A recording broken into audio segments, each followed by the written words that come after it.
Welcome to the Energy Exchange, a podcast for deep feelers and quiet leaders. Here, we explore what happens when we start working with our natural energy in both our business and personal lives.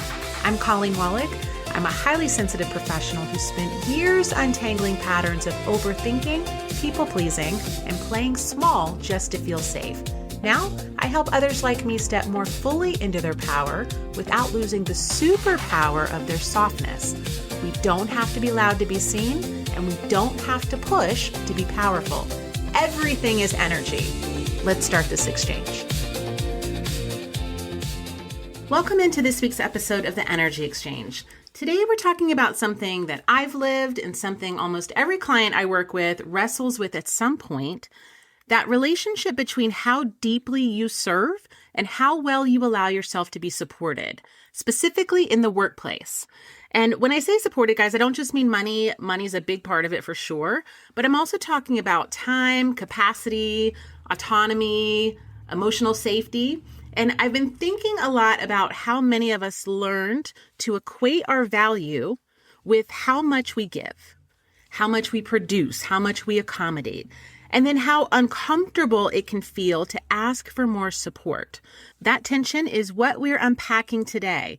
And this isn't just for entrepreneurs. This shows up in corporate jobs, big time in corporate jobs, nonprofits, leadership roles, creative careers, anywhere that your worth and your compensation interact. If you grew up managing other people's emotions, if you're wired to anticipate other people's needs, that wiring that you have follows you into every system that you enter.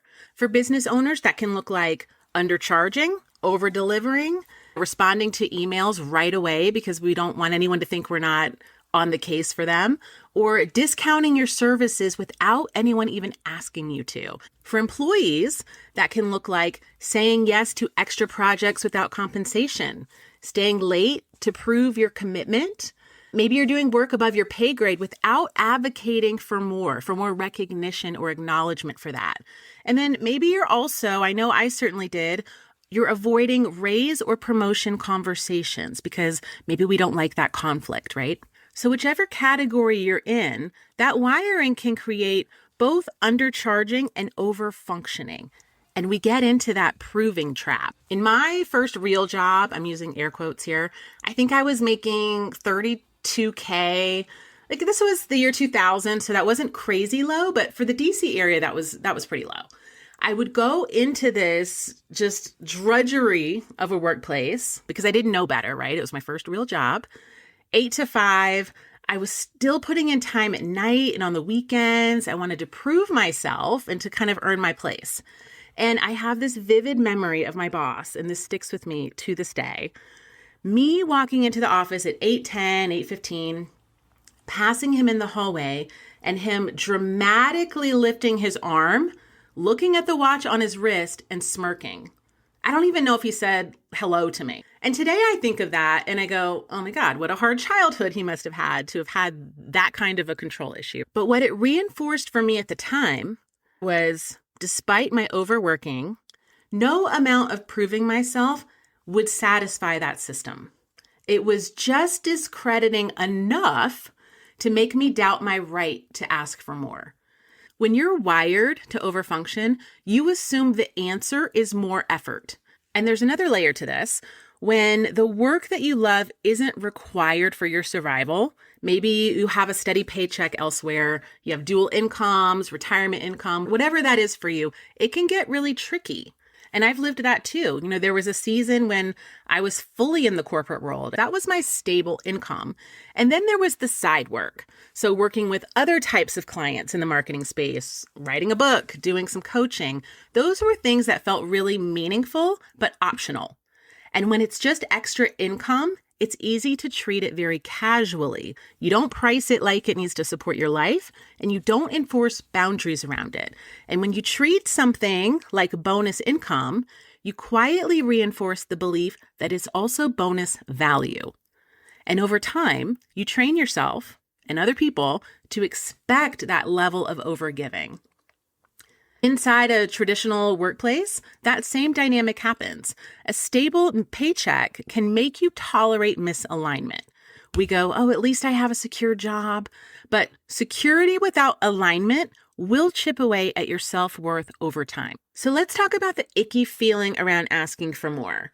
And I actually want to reframe that. Let's talk about the icky feeling around asking for the money and the conditions that genuinely excite you to do your best work.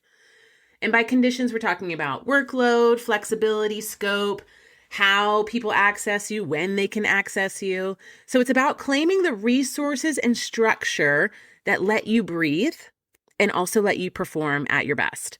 So if you are a recovering people pleaser, if you're wired to overgive, all of these things can make that very uncomfortable because asking for more feels like you might be risking a connection. But when we don't feel supported, whether that's financially, structurally, emotionally, we will never do our best work. So you might still perform or even exceed expectations, but you're going to be doing it from a place of tension. And work created from that place feels very different from work created from safety. So we're not chasing more for the sake of more, right? We're asking, what do I need in order to show up fully? That's a very, very different energy. So let's talk about some reframes and action steps for working through this. And these are going to apply whether you're the owner of the business or you work inside of a business. So the application might be a little different and we'll dive into that, but the patterns are very much the same. Number one, and we are going to talk specifically money here, your compensation is an energetic signal. If your rate makes you hesitate when you say it, or if your salary feels misaligned with what you're actually doing, there's some contraction there. Highly sensitive business owners will often set prices based on what feels reasonable or what won't make people uncomfortable. And the biggest one is what you would personally pay. But that's a really weird one because I wouldn't pay 10% of what I charge clients, but I don't have to because I have the skill, right? So that's actually useless information. We have to get around that what would you pay idea, because if you have the tools to do the thing and you don't need to pay someone to do it, then it's a very irrelevant metric. I'm going to do an entire episode just on this because I have so many thoughts around it, but we have to be really careful about not projecting on other people the worth of our service. Your pricing needs to allow your business to survive and your nervous system to stay regulated. And for employees, that contraction could feel like taking on expanded responsibilities without expanded compensation. Maybe your role has grown over time. Maybe your workload has dramatically increased. Or maybe you're operating above your title. That's something that happens when you're in a workplace for a long time. Systems normalize what you consistently provide. So if you don't recalibrate that system, if you don't ask for more, you don't speak up, that workload might grow, but not the compensation. If there's any tension around what you're paid for the work you do, we need to dive into that. Okay, that's the money piece. Next up is over-delivering. When we over-deliver, a lot of times that is anxiety in disguise. It can feel generous, helpful, productive. It can feel like leadership, like you're stepping up. But a lot of times it's protection. When we add that one more thing, or when we stay late, when we take on work that no one assigned us or is actually expecting, it's worth asking ourselves, is there a part of me that feels like I haven't done enough to justify what I'm being paid? Because when over-delivery becomes your standard, clients start expecting it. Companies start normalizing it. Your workload will grow and your compensation will not. So for my business owners, if you genuinely want to provide more access to more people, that's a great thing. That's a beautiful thing. But access needs structure.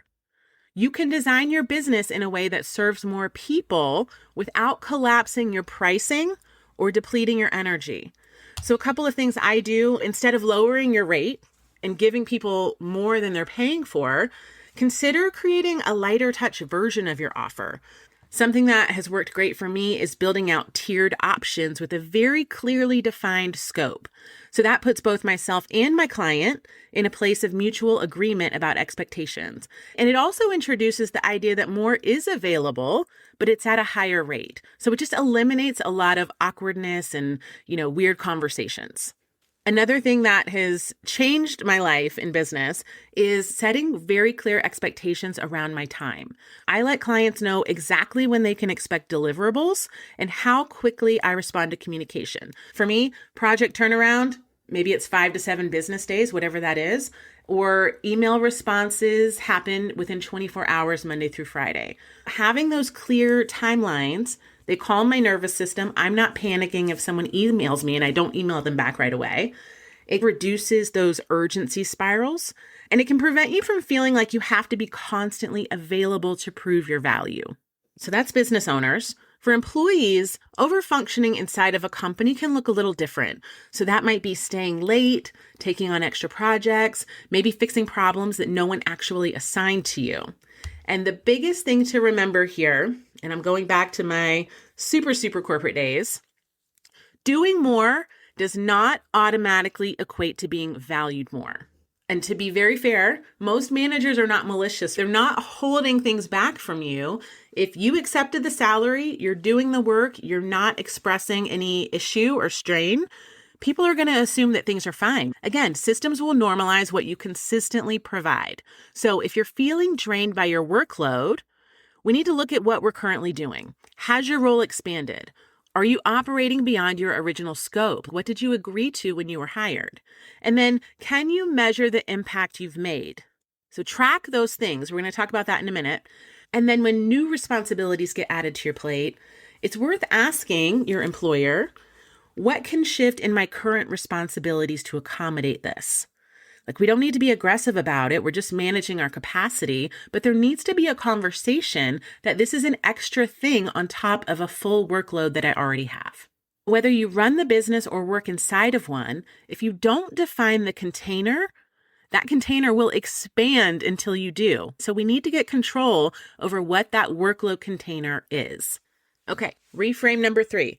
Asking for more is a clarity tool. It doesn't need to be something that we're stressing over. So people pleasers will avoid raised conversations because they fear rejection. When you avoid asking for more, whether that's a raise, a promotion, higher rates, maybe a scope adjustment, it's usually because of what you think that no might mean. So a no can feel like rejection, disapproval, maybe being seen as difficult. And there is a little bit of risk we might feel about affecting the relationship. And what happens a lot of times is that instead we will overperform. You might hope that someone notices that and you try to earn the increase indirectly. But I'm telling you right now, dial moving raises and meaningful pricing shifts do not happen that way. Maybe you have a spectacular boss who's very conscientious and sympathetic, empathetic. Maybe that happens, but that's not the norm. So let's start with employees first. If you are a highly sensitive person inside of a corporate structure, your growth edge is going to be advocating for yourself more clearly. If your work is valued, if your company supports growth, if your contributions are evident, then a conversation around compensation will reflect that. Now, on the flip side, if there is no upward mobility, if compensation growth isn't built into the system or they don't reward initiative, then that was already true before you asked the question. So the conversation did not create misalignment, it just revealed it. So we need to stop being scared of the conversation. That conversation gives you clarity and data. If the opportunity isn't there and it doesn't look like it will be anytime soon, wouldn't that change some things for you? Like, wouldn't that be helpful to know right now? So when you can think of it as a fact-finding mission instead of a verdict on your worth, the pressure drops a little bit. So we want to lead with data, not emotion, which I know is really easy to say, but I promise you, the more data you bring to the table, the less pressure, the less anxiety you're going to feel about all of it. So you're going to go in with major projects you've led, ways you've saved time, money, or resources, maybe some expanded responsibilities you've taken on, salary benchmarks. Data will stabilize your nervous system. And I think the biggest miss, and I'm going back to my corporate days here, is not being prepared for the pushback. Like, we prepare the case, but not the pushback. If they say we don't have the budget right now, you can say, when is a great time for us to revisit this? If they say you're already being paid competitively, we can say, okay, well, given my expanded responsibilities, could we compare this role to current benchmarks? If advancement is the goal, Hey, what steps can I take to be a stronger candidate for the next level? So we're not backing ourselves into a yes or no corner. We're gathering information. At a minimum, we ask, when would be an appropriate time to revisit this? We want to leave the conversation open, because if we get the no and then we just leave it at that, now we start all over. We need them to know this is an open conversation and something that's on your mind. And if it's not on the radar and it kind of feels like a shut door situation, that's data. And data helps us decide our next move. If you want to check out my YouTube channel, it's been a while since I've updated that, but I have an entire video on safe, comfortable ways to ask for raises and promotions, along with why you're not getting them, even if you deserve them. So I'm going to put that link to the video in the notes section. I also have a conversation script, and I hate to use the word script. It's more of a guideline, I guess, for how to initiate those conversations. I'm going to add that link as well. Now, for my business owners, the same principles apply. So raising your rates, adjusting scope, redefining access. But now we're talking to our clients instead of a boss. These conversations can feel scary for the same reasons. What if they leave? What if they think I'm greedy? What if this affects our relationship? Similar to the advice for employees, we want to approach pricing or access conversations in the same way of not being emotional, not being defensive, but coming in with just facts. We're keeping it very neutral. Like, hey, over the past year, the scope of our work has expanded. Can we revisit our scope and budget? You can also just make it about you in general. Maybe you're changing your structure across the board. Hey, with inflation, increased client demand, I'm adjusting my rates. Or to continue delivering at this level, I need to restructure how I work with clients. So whichever way feels more accurate or comfortable for you, we're not forcing anyone into a yes or no. We're simply defining the container. If budget is a concern, you can offer the option of adjusting the scope to stay within their current budget. There are things we can do there. This can be a very collaborative conversation. Asking for more isn't really the risk here. The risk is operating indefinitely without clarity. When you ask, you find out what's actually possible. If you don't ask, the answer is always no, right? Okay, final reframe. Excitement about your work, that is a sustainability metric. I think we all want to feel energized by our work. So if your work feels chronically heavy, rushed, underpaid, draining, all the things, that's not something to ignore. That's data. Think of how much of your life is spent working, whether that's for yourself or someone else. That's not a small thing. So it's really important that we're advocating for what it takes to make that exciting for us. If you're wired to give, which I feel like anyone listening to this podcast is, you probably want everyone to have access to your best work. We want to show up fully, serve well, and make meaningful impact. So what will it take to be in a position to give that consistently? If your work is costing you energy, your peace, your self-respect, it's too expensive, guys. It's time to realign. Okay, that feels like a great place to end things. Thank you for listening. If this topic spoke to you, I'd love it if you'd share it with someone in your world who might need it. And if you need help with any of this, I'm going to plug my mentoring opportunities here. These are the kinds of things we look at each week, building our work life around our energetic needs and what we want for our life. How can we live our fullest life? Okay, thank you for listening, and I will chat with you next week.